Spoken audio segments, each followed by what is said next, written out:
말씀 요한복음 6장 16절에서 21절까지 말씀입니다.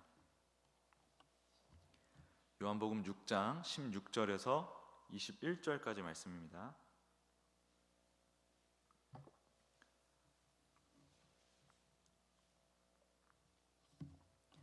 요한복음 6장 16절 같이 읽겠습니다. 시작.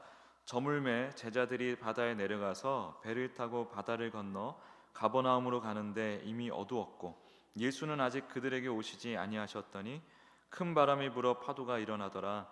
제자들이 노를 저어 십여리쯤 가다가 예수께서 바다 위로 걸어 배에 가까이 오심을 보고 두려워하거늘 이르시되 내니 두려워하지 말라 하신대 이에 기뻐서 배로 영접하니 배는 곧 그들이 가려던 땅에 이르렀더라. 아멘. 이 본문을 가지고 오직 기도의 노를 저어라, 기도의 노를 저어라 라는 제목으로 말씀 증거하겠습니다. 오병이어 사건이 있었습니다. 그래서 수많은 사람들이 예수님께서 베푸시는 기적을 맛보게 됐죠. 그 오병이어 사건에서 우리가 알 수 있는 것은 뭐냐면 하늘에서 내려온 만나, 우리 예수님의 그 한량없는 영생은 무한한 것이다 라는 것을 우리가 생각할 수 있고요. 또 한 가지, 우리는 그런 기적을 단순한 기적이 아니라 바로 예수님을 가리키는, 예수님의 하나님의 우리를 향한 그 진심을 가리키는 이적인데, 그 이적을 보지 못하는 인간의 연약함 또한 우리가 발견할 수가 있죠. 오병이어 사건을 통해서 사람들이 흥분을 하죠. 야, 이 사람 그 선지자인가 보다. 그래서 막 얼마나 이 예수님을 치켜 세웠겠습니까? 근데 그 치켜 세우고 찬송하고 했던 그 모습, 그 이면에, 그 속내에 뭐가 있냐면은 이 사람 우리의 유익을 위해서 잘 부려먹어야겠다 라는, 제가 조금 직설적으로 표현했지만 사실상 그러한 죄인의 생각으로 예수님을 바라보고 있었다는 거예요. 자, 그리고 나서 날이 저물었습니다. 제자들이 바다에 내려가 배를 타고 가버나움을 향해 갑니다. 어두워졌고 큰 바람이 불어옵니다. 예수님께서는 아직 그들에게 오지 않으셨습니다. 예수님 어디 가셨죠? 기도하러 가셨습니다. 아버지 만나러 가셨어요. 갈릴리 어부들입니다. 이 제자들은 평생 이 바다에서 살았습니다. 지금 있는 바다가 그 갈릴리예요. 근데 이 밤에 그들의 모든 경험이 없을 정도로 굉장히 거센 풍랑을 지금 경험하고 있는 것입니다. 10여리를 저었다고 하죠. 손에 막 물집이 잡히고 온몸이 땀으로 젖도록 저었을 것입니다. 한참을 젖는데 배는 여전히 풍랑을 벗어나지 못하고 계속 그 자리 여전히 풍랑 속에 있는 상황이라는 거죠. 인간의 최선이 여기 10여리까지는 이끌게 하는 것 같습니다. 10여리까지는 인간이 최선을 다하면 나아갈 수 있는 영적인 의미가 있는 것 같아요. 우리가 가진 모든 것을 쏟아부어도 그러나 스스로를 구원할 수 없는 것을 또한 보여주는 장면이기도 합니다. 왜냐하면 이들이 아무리 애를 쓰고 그 풍랑을 벗어나서 가버나움 땅에 이르려고 애를 쓰는데 안 되잖아요. 그 풍랑에 이리저리 휩쓸리고 말 뿐이지 그냥 그게 다인 것입니다. 그 안에서 아이고 우리 노 잘 저었다, 화이팅하자, 잘했다, 우리 지금까지 수고했다, 언젠가 이룰 것이야, 이런 말들이 무슨 소용이 있나요? 그 풍랑 앞에서 아무 의미가 없는 것이죠. 그때 그 제자들이 보는 것이죠. 어둠 속에서 그 풍랑 한가운데서 누군가 그 물 위를, 바다 위를 걸어오고 계신 것입니다. 두려웠을 것입니다. 캄캄한 밤이죠. 우리 같으면 수상하면 바로 핸드폰 켜서 후레쉬 비추면 되는데 그런 것도 없고, 그리고 풍랑 중에 이 횃불이 겨우 하나 있어도 그게 온전했겠습니까? 근데 그 상황 속에서 그런 캄캄함, 막 그 거센 배의 움직임, 흔들림, 그 다음에 캄캄한 어둠, 아무것도 보이지 않는 그 어둠, 그리고 아주 매섭게 들리는 그 파도 소리, 풍랑의 그 소리들, 바람 소리, 이게 얼마나 무서웠을까요?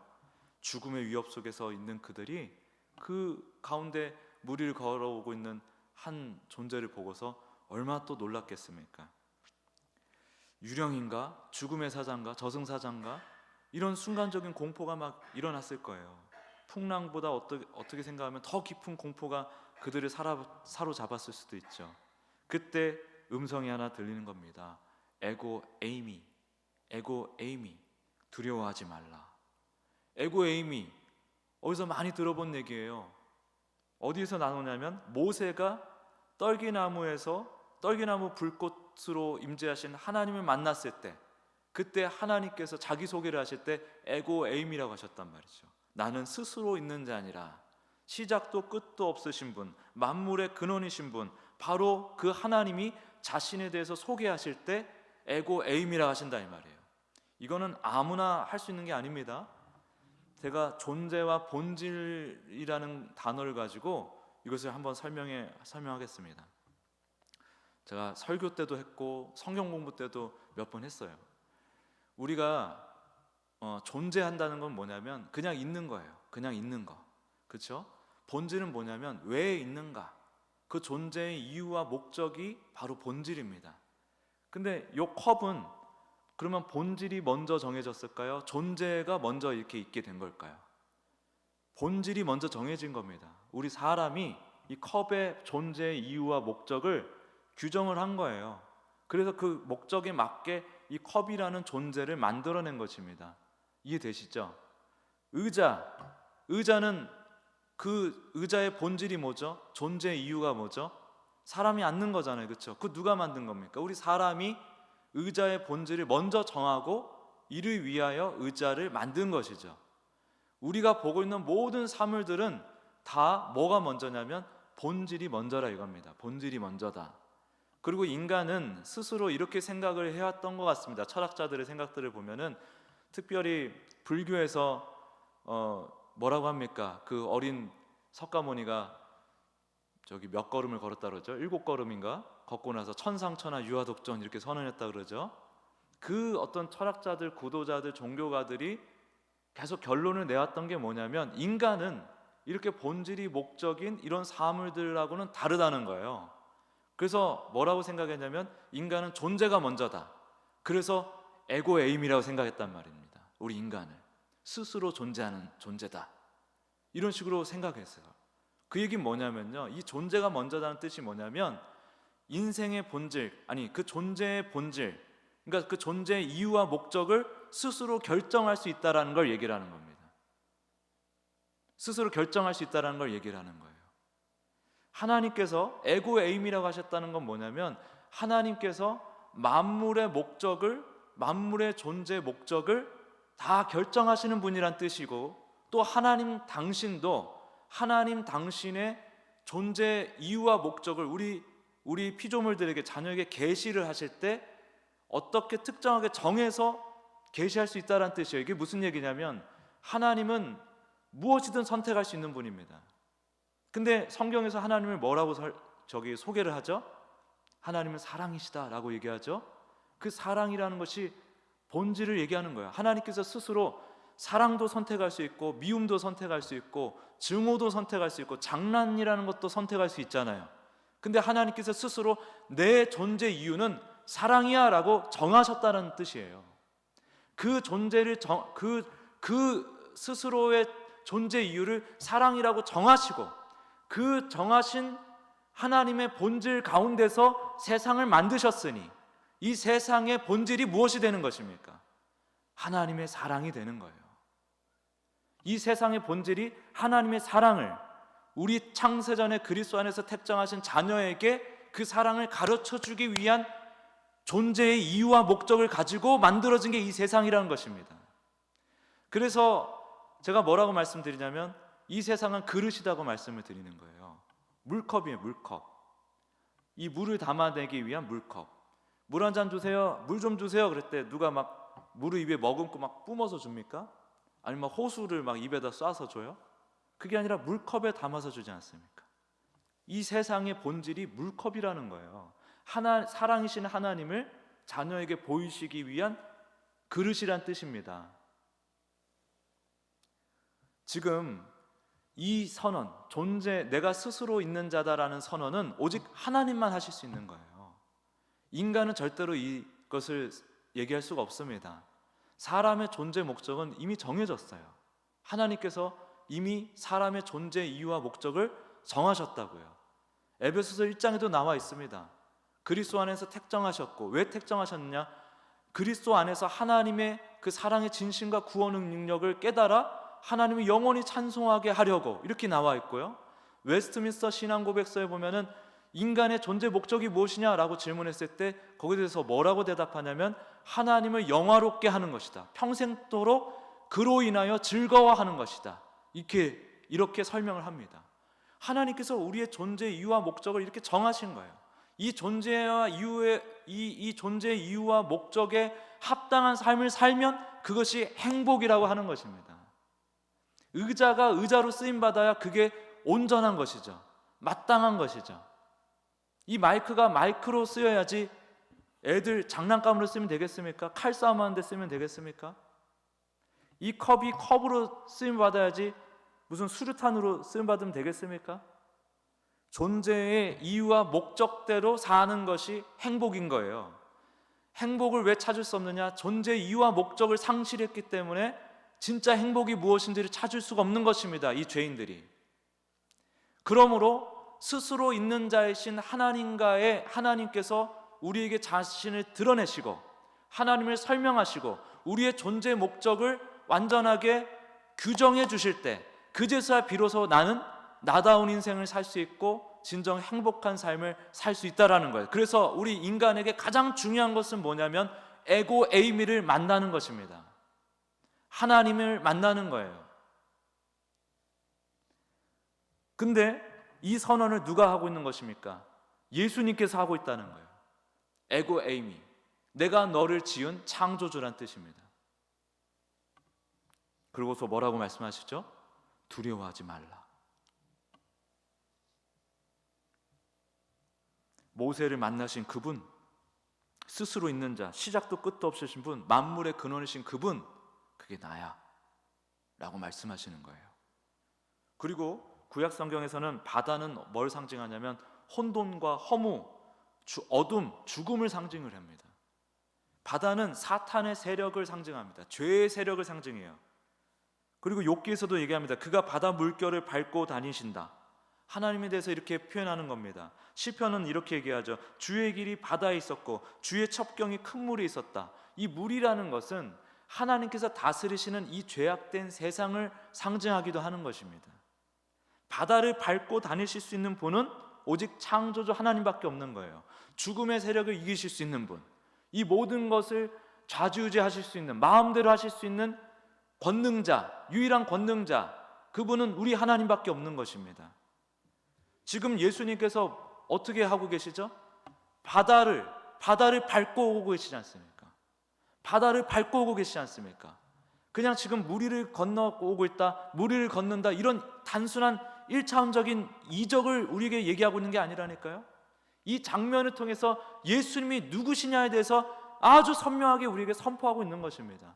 비단 제자들에게 뿐만 아니라 이 성경을 두고두고 읽게 될, 주님 오실 때까지 이 성경을 읽게 될 우리 하나님의 택정하신 자녀들에게 선포하는 거예요. 보여주신 거예요. 예수님이 누구시냐?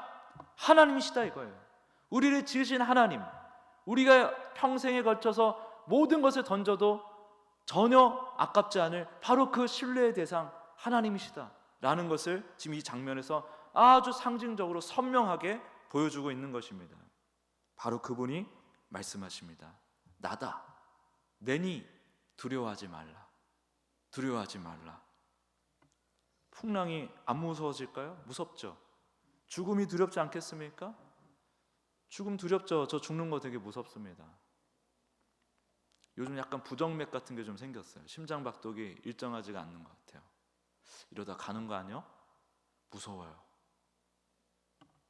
그런데 에고 에이미, 나는 나다라고 하시는 분이 저와 함께하고 계십니다. 그걸로 저는 위안을 받는 거예요. 풍랑은 여전히 거칠고 두려움의 대상이 사라진 건 아닙니다.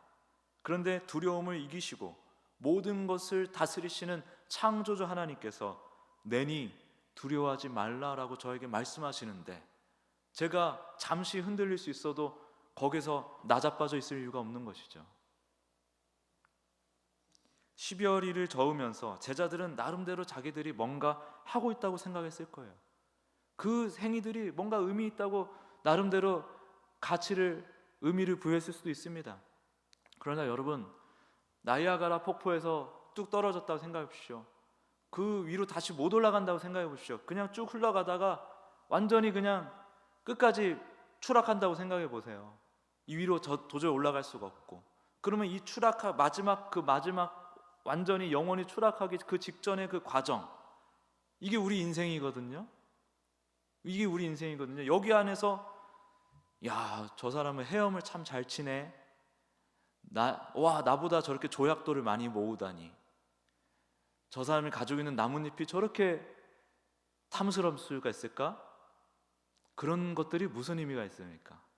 아무 의미가 없는 거예요. 이 낭떠러지에 떨어진 그 나이아가라 폭포에서 뚝 떨어진 인생, 거기서 영원한 죽음을 향하여 자칫 영원한 지옥을 향하여 갈 수밖에 없는 그 인생, 그게 우리의 본질이란 말이에요. 우리의 본질. 우리의 어떤 경험, 지식, 노력, 열심, 성취, 가치 부여, 우리가 막 나름대로 위대하다고 하는 것들 아무것도 아닌 거예요. 그저 나는 나다라고 선포하시는 분 앞에서 그것들은 아무것도 아닙니다. 오직 그분만이 의미가 있는 것입니다. 굉장히 무력한 인생이죠. 그러나 주님께서 그런 무력함 가운데 창세전에 택정하신 그 자녀들에게 찾아오셔서 이 말씀을 하신다는 거예요. 두려워하지 말라. 우리 인생이 원래 그렇습니다. 풍랑 속에서 열심히 살아갑니다. 사실 이도저도 아닌 허망한 것들을 붙들고 살아가요. 제가 성경 공부 때 간혹 드는 예시인데요, 우리가 지구 전체를 제가 소유한다고 한들, 여러분 이 세상이 얼마나 넓은지 아세요? 제가 안드로메다의 일부를 찍은 초고화질 사진 한 장이 10몇 기가예요. 그 고화질을 일부만 거의 이렇게 지금 제 손가락으로 요 정도를 확대해 가지고 출력해서 한번 보여드렸거든요, 권사님들에게. 막 거기에 점이 그냥 빼곡하게 있습니다. 아주 끔찍할 정도로 많은데 그게 그 안드로메다 은하의 아주 지극한 일부예요. 근데 그 안에는 지구 같은 이런 행성은 보이지도 않습니다. 그 점으로 보이는 그 모든 점들은 다 태양과 같은 별을 나타내고 있거든요. 우리가 속한 은하에만 2천억 개의 태양이 있습니다. 안드로메다는 4천억 개가 있다고 합니다. 이런 은하가 이 우주에, 그것도 관측 가능한 우주에 수천억 개가 있습니다. 그 밖에는 또 더 있습니다. 우리가 알 수가 없을 뿐이에요. 만약에 이런 상상 한번 해보는 거예요. 하나님께서 진짜 우리 자녀들에게 이 우주를 한번 배분해 주신다고 한번 생각해 보십시오. 우주를 한번 배분해 주신다고. 우리 이 모든 거 다 주님이 지으신 거 아니에요? 그리고 역사상 하나님께서 창세전 택정하신 자녀들이 그 우주의 별보다 많을 수는 없을 겁니다, 절대로.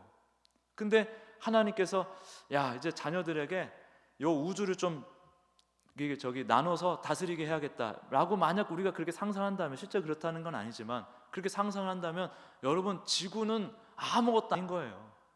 아마 저한테는 저 안드로메다 은하 하나 정도는 주실 겁니다. 그러니까 우리가 붙들고 있다라는 것이 얼마나 작고 보잘것없는지를 생각해야 되는 거예요. 그런 우리에게 찾아오신 하나님의 은혜라는 것이 얼마나 크고 놀라운 건지를 또한 생각해야 되는 것입니다. 우리는 그렇게 허망하게 나아가는 것도 아니요, 뒤로 가는 것도 아니요, 그냥 풍랑 속에서 이리저리 휩쓸리면서 사는 게 전부예요. 이게 죄 안에 갇혀있는 존재, 지옥에 살고 있는 하나님을 떠난 인간, 하나님을 반역하는 인간의 현실입니다. 그나마 어리고 힘 있을 때는 힘으로라도 어떻게 해보려고 하잖아요. 막연한 소망을 품고서.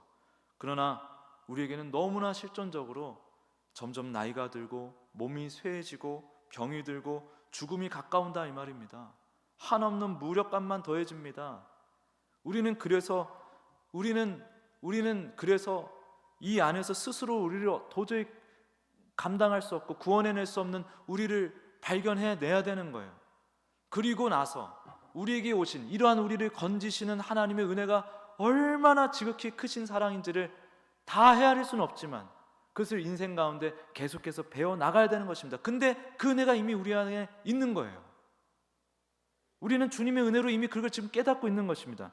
우리가 풍랑 속에 있다는 것을, 우리 스스로 구원할 수 없다, 예수님만이 우리의 온전한 구원이시다 라는 것을 지금 하나님께서 계속해서 이 교회, 좋은 교회를 만나게 하시고 좋은 동역자들 만나게 하시고 하면서 우리에게 계속 말씀하시는 거예요.